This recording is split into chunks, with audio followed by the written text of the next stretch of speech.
BPSC की औकात 10,000 लोगों को नौकरी देने की नहीं है, उसको कहा जा रहा है कि आप 2 लाख मास्टर की बहाली की। तो सिर्फ रोजगार का माहौल बना रहे हैं और ये धीरे धीरे चुनाव तक ले जाएंगे। बता दो, लालू प्रसाद जी ने किसी को आरक्षण नहीं दिया, आरक्षण सिर्फ एक ही परिवार को दिया, वो लालू परिवार था जिसको नौकरी पक्की हो गई।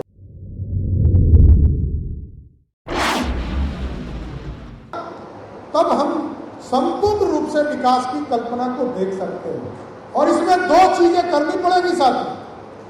बिहार में वो लोग कहते हैं रोजगार देते कहां हो। अभी तक तो प्रधानमंत्री जी ने जिस दिन से घोषणा किया, चौथी बार, आज से 5 दिन पहले चौथी बार लगभग 4.5 लाख लोगों को नौकरी दे दिया। ये सिर्फ कागज का शेर घुमा रहे हैं।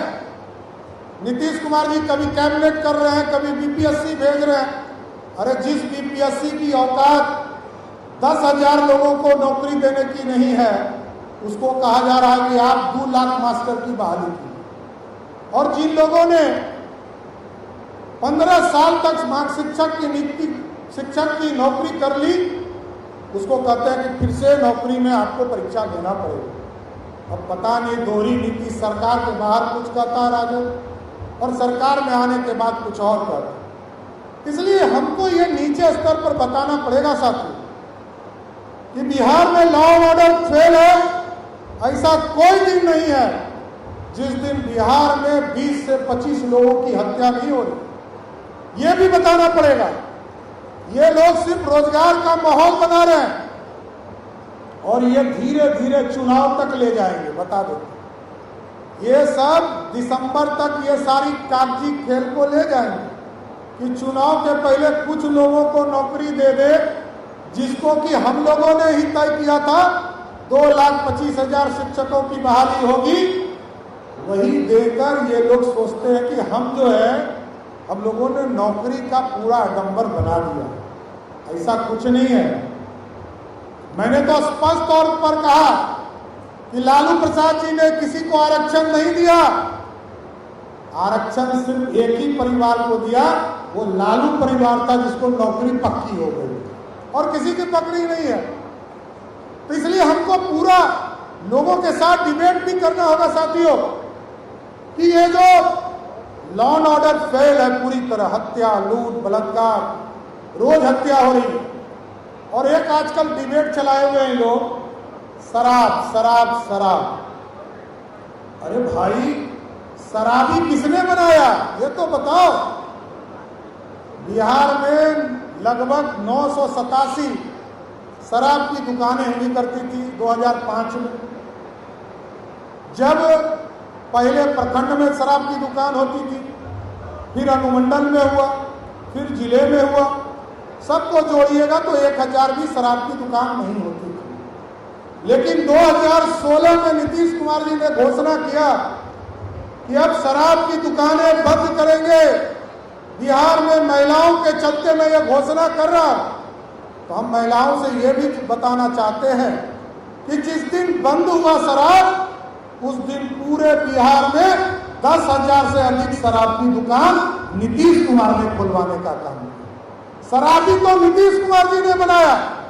और आज मैं कहता हूं कि कल तक तो पंचायत में शराब की दुकानें खुली थी, मसालेदार अंग्रेजी शराब की दुकान। अब ऐसा कोई पंचायत नहीं है, घर नहीं है, गांव नहीं। कल तक तो 10,000 पंचायत में दुकान खुली थी। आज बिहार के लोगों को शराबी बनाकर घर घर तक शराब पहुंचाने का काम कौन सरकार कर रही है? वो नीतीश कुमार की सरकार कर रही है साहब। यही है नीतीश कुमार का फॉर्मूला कि पहले शराबी बनाओ, फिर शराब को बंद करो और फिर शराब के माध्यम से धन अर्जन करने का काम। आज यदि शराब बिक रहा तो कहीं नहीं पुलिस का मामला, पुलिस के सहयोग से बिक रहा। या सरकार, यदि होम मिनिस्टर आप नीतीश बाबू आप हो, इसकी जिम्मेदारी तो आपको तय होनी चाहिए कि आप यदि मुख्यमंत्री हो और आपके राज्य में शराब बिक रहा तो इसका दोषी कौन दूसरा हो सकता है? जिस तरह हम लोग आंदोलन कर रहे थे, आदरणीय सुशील जी, विजय सिन्हा जी, हम लोग लगातार बोल रहे थे कि शराब में जो मरेगा, जहरीली शराब में, उसको मुआवजा देना पड़ेगा। और कानून में, एक्ट में यह प्रावधान था, गोपालगंज में पहले दिया गया था।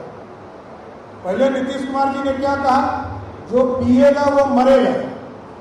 लेकिन जब हम लोग लगातार उस पर दबाव बनाते गए तो नीतीश कुमार जी को मानना पड़ा। और जब माने तो उन्होंने क्या कहा, उन्होंने कहा कि पूरी रूप से जो मरेंगे उनको ये लिख के देना पड़ेगा उनके परिवार को कि जो शराब है, जो शराब से मरे हैं, जहां से पिए हैं, खरीदे हैं, उनको ये लिख के देना पड़ेगा कि कहां से खरीदे। अरे भाई, जब जो व्यक्ति मर ही गया पी के, उनके परिवार का मदद करना है तो मदद कीजिए। उसकी चिंता क्या कर रहे हैं, कहां से आया, क्या आया। और यदि आप उनसे लिखवा सकते हैं तो क्या नीतीश कुमार जी आप लिखवाने के लिए तैयार हैं कि यदि एक भी बोतल बिहार में शराब मिलेगा तो नीतीश कुमार इस्तीफा देने का काम करेंगे? ये नहीं हो सकता। नीतीश कुमार जी आजकल स्वयं घोषित प्रधानमंत्री हो गए। कल ही दरभंगा में उन्होंने स्वयं को घोषित कर दिया कि देश के प्रधानमंत्री हम हैं। इसी के लिए हम कहते हैं, गजनी फिल्म में देखे होंगे आप लोग, गजनी फिल्म में हीरो हैं आमिर खान और उसका मेमोरी लॉस हो जाता है। तो हम लोग बीच में कहते थे कि मुख्यमंत्री मेमोरी लॉस। अब तो हमको कहना पड़ेगा मेमोरी लॉस स्वयं घोषित प्रधानमंत्री। अब तो बदलना पड़ेगा। इसलिए साथियों, एकदम पूर्ण रूप से हमको चिंता करनी पड़ेगी इस बिहार को बढ़ाने के लिए, जो देश के प्रधानमंत्री जी ने सपना देखा इस देश को बढ़ाने के लिए। और आप सोचिए, इसके पहले भी प्रधानमंत्री आप लोगों ने देखा है, तब तक जब तक स्विच नहीं दबता था, तब तक श्रीमती गांधी का स्विच नहीं दबता था, तो इस देश में कोई प्रधानमंत्री बोलते थे क्या? अब इस देश के प्रधानमंत्री जी साफ तौर पर कहते हैं कि हम दुनिया में जाएंगे, दुनिया में लोगों से बात करेंगे और हिंदुस्तान के सर को उठा के जाएंगे। ना हम सर झुका के बात करेंगे, ना सर उठा के बात करेंगे, जिससे इंग्लैंड और अमेरिका वाले से आंख में आंख डालकर बात करने का काम करेंगे। साथियों, आजकल मैं अभी पेपर में आज हमने देखा, उन्होंने कहा कि जातीय जनगणना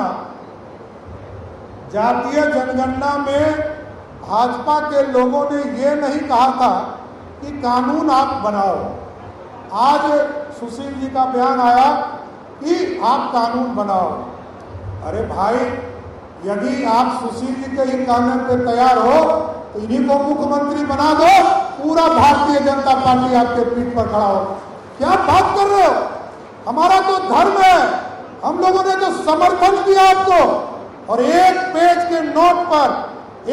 के नोट पूरी कैबिनेट में यहाँ कई मंत्री और उप मुख्यमंत्री बैठे हैं। साथियों, हम लोग सब लोगों ने कोई विरोध नहीं किया और हम लोगों ने समर्थन किया।